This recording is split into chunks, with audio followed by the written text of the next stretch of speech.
On March 25, 1966, the Beatles visited a top-floor studio at 1 The Vale in Chelsea, London. The studio, leased by Olaf Nilsson, was frequently used by photographer Robert Whitaker, who was becoming known for his surreal and unconventional approach to photography.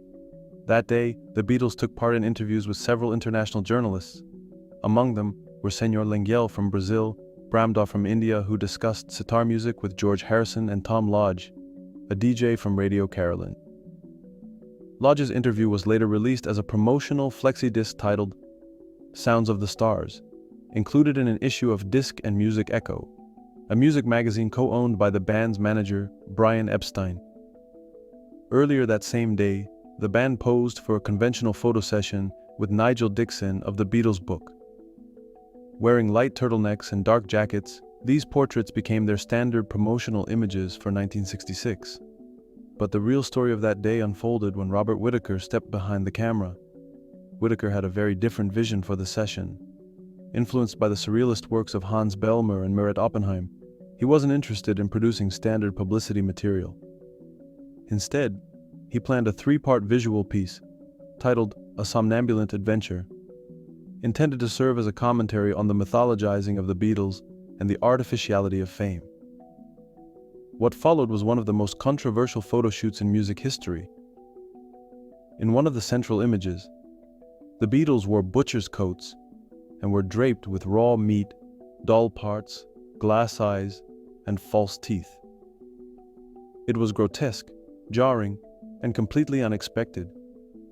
Whitaker intended the photograph as the centerpiece of his triptych, meant to symbolize the public's worship of the Beatles and the absurdity of turning 4 young men into untouchable idols. Another photo from the series showed the Beatles holding a string of sausages in front of a woman with her back to the camera, her hands raised in surprise. The sausages were meant to represent an umbilical cord, a literal metaphor for the band's birth from the same humanity as everyone else. A third image depicted George Harrison hammering nails into John Lennon's head. The intent was to suggest that the Beatles were not divine, but as real and tangible as a piece of wood. A fourth outtake showed Ringo Starr emerging from a cardboard box with 2 million scrawled on the side, representing the overwhelming commodification and objectification of their identities. These images were never meant to be seen in isolation.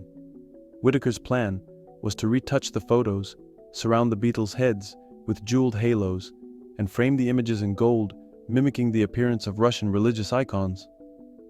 The goal was to create a surreal contrast between the sacred treatment of the Beatles and their everyday humanity. Despite Whitaker's artistic intentions, Capitol Records in the United States selected the butcher photo as the cover image for the Beatles' upcoming album, Yesterday and Today. The decision sparked immediate backlash. Retailers were outraged, fans confused, and the media critical. Capitol quickly launched Operation Retrieve, recalling the album from stores and replacing the cover with a more conventional image of the band seated around a steamer trunk, also shot by Whitaker. Over the years, speculation grew that the butcher image was intended as a protest against Capitol's habit of butchering the Beatles' UK albums when adapting them for the US market. But both Whitaker and members of the band later denied this. The photo, they insisted, was not about Capitol Records. It was a dark artistic statement about fame, identity, and mass adoration. Robert Whitaker explained in later interviews that the idea came from observing the way people worship the Beatles like gods. He likened it to the biblical story of Moses returning from Mount Sinai to find his people worshiping a golden calf. In Whitaker's view, the Beatles had become modern-day idols, elevated to a level of cultural worship that disconnected them from their humanity. John Lennon and Paul McCartney later confirmed that the session was born out of frustration and boredom with the relentless demands of fame. They were tired of playing roles, tired of standard photo shoots, and intrigued by Whitaker's surrealist approach.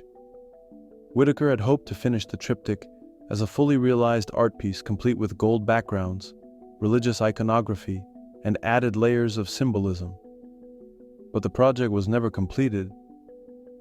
Instead, the central image, the butcher cover, was pulled from its context and repurposed, turning what was meant as a critique of idolatry into a lightning rod of controversy. Today, the butcher cover remains one of the most infamous and collectible images in the history of popular music. Like the photo of Christine Keeler in 1963, it transcended its original purpose and became something larger, a moment of artistic rebellion, a cultural flashpoint, and an unfiltered look at the Beatles' discomfort with their own myth. In the years that followed, the image became a piece of rock and roll legend. Some saw it as grotesque, others saw it as brilliant. But above all, it was honest. It revealed something most carefully crafted publicity never dares to show. That beneath the superstardom, the screaming fans, and the global fame, the Beatles were still just four people flawed, human, and increasingly aware of the surreal world they had helped create.